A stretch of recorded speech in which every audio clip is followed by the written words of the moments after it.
నాకు అన్ని ఉండి మంత్రి గారు అన్నుండి పోలీసు అన్నుండి అంత ఉండి ఎవడు బతుకోడు బతుకుందని కాముకున్నా.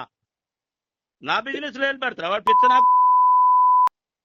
వాడు అనుకుంటున్నాడు. నేను చెప్తున్నా, ఆ షాప్ కాడ గనక గొడవ జరిగి కేసులు అయ్యి షాప్ ని గనక వైరా పోలీసు వాళ్ళు కనుక బంద్ చెప్పి చూడు, చూస్తా అది కూడా. ఏం మాట్లాడతారు? నా ప్రతి 20 మందిని పంపిస్తే గొడవ చేస్తా, 20 మందిని పంపిస్తే గొడవ చేస్తా. ఎట్లా అమ్ముతారో చూస్తా. పాలవంచ నుంచి వచ్చాడా నీ ఖమ్మంలో పుట్టి పెరిగి చిన్నప్పటి నుంచి ఉండి అన్ని డక్క మొక్క తిని అన్ని డిపార్ట్మెంట్లో పనిచేసి వచ్చి ఏమో ఎవడు బతుకోడు బతుకుతుందంటే ఈడి నుంచి వచ్చి పెద్ద దార్గారికి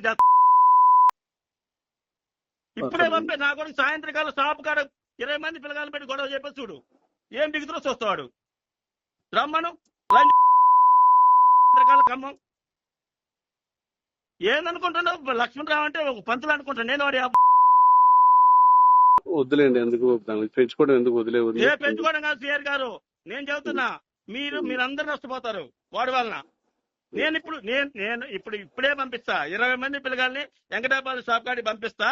మీరు ఇప్పుడు అడిగి రండి, గొడవ చేయపని చూడు, గొడవ చేయపని చూడు. వాడి షాపు వాళ్ళందరినీ మీరు ఎంత రద్దు చేస్తారో అంత రద్దు చేస్తా. పంపిపోనా పంపిపో, వెళ్ళిపో, అర్జెంట్కి వెళ్ళిపో. 20 మంది పోయి రేటు మాట్లాడి పోయి గొడవ చెప్పు. నేను ఏసీపీ గారితో మాట్లాడతా, ఏం జరిగిందో చూస్తా. వెళ్ళిపో, అర్జెంట్కి వెళ్ళిపో. చూస్తా. పొలగాళ్ళందరూ పంపించి ఎట్టెత్తండి ఏందని చెప్పేసి మొత్తం అడుగు. పక్క షాప్ లో 300కి ఎత్తున్నారు, మీరు 380 ఎట్టెత్తున్నారు, లంజంలో జేబులు అనడానికి వచ్చాను పంపి చూస్తా. సిఆర్ గారు నేను కూడా కథ మొదలు పెట్టకపోతే లాభం లేదు.